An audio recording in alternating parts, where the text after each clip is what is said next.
Por que maculelê nas escolas? Qual foi a motivação para que o projeto Brincante Maculelê, Cultura como Resistência, escolhesse a escola como um palco principal?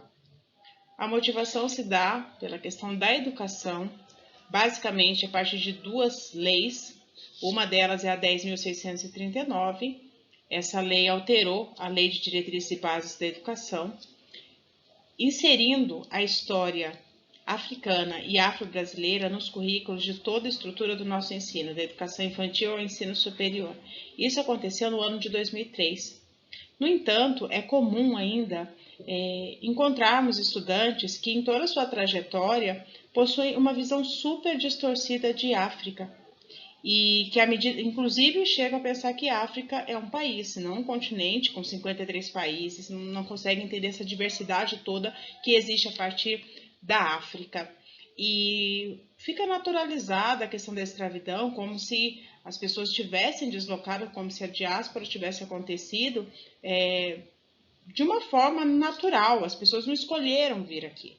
Eram trabalhadores, eram pessoas que tinham saberes, que interessavam a outros grupos e que foram escravizados.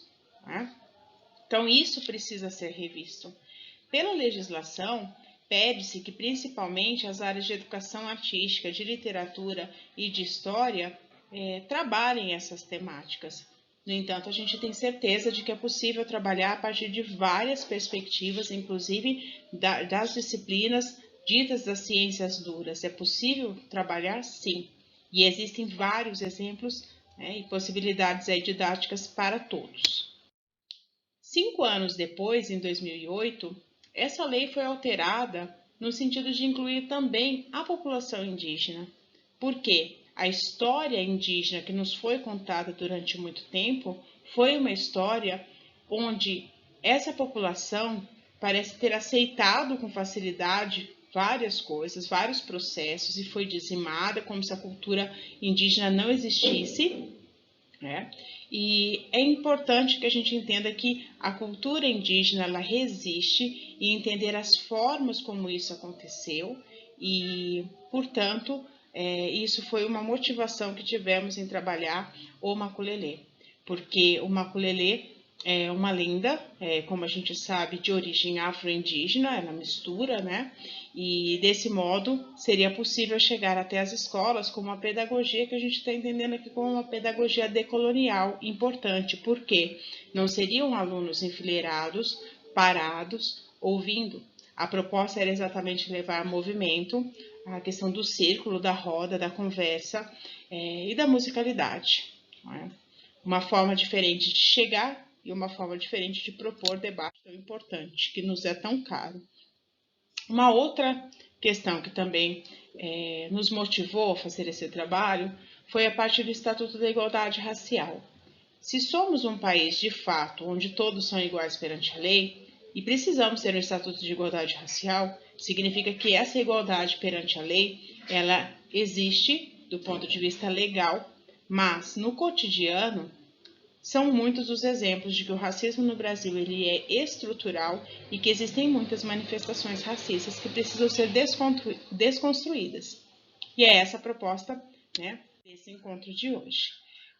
São duas abordagens, né, duas possibilidades que a gente está deixando no Google Sala de Aula. Uma delas é o perigo da história única, onde a gente tem aqui um TED Talk de uma nigeriana, de uma autora, né, nigeriana, e também um outro documento que vai problematizar a questão da nossa língua, da forma como a gente se expressa. Às vezes a gente não faz com a consciência disso, mas a ideia aqui é exatamente despertar. Em que momentos em que a gente usa, né, algumas palavras, algumas expressões e qual a origem delas de fato. Então, quando a gente fala negro e quando a gente fala, por exemplo, preto, né, existe diferença sobre isso? No nosso dia a dia é comum a pessoa falar, a coisa tá preta, né? Falar, olha, como que a gente chama as trabalhadoras doméstica, a gente fala de doméstica. O que é domesticar alguém? Qual a ideia que está por trás desse termo que a gente usa com tanta naturalidade? Quando alguém faz alguma coisa que não se considera, aspas, normal, por que a gente chama de ovelha negra, né? Quando a gente fala em disputar a nega, o que está por trás disso? Tá? Então, existe um material que foi trabalhado, inclusive, pelo Ministério Público. Ele vislumbra essa discussão para que a gente possa fazer um letramento racial crítico através da nossa linguagem. E ele está disposto, né, aqui, nessa aula de número 3, para que seja, aula de número 4, aliás, para que seja consultado, né, e que promova mudanças que são necessárias no nosso dia a dia, no sentido de educar para as relações étnico-raciais. Era isso. Muito obrigada.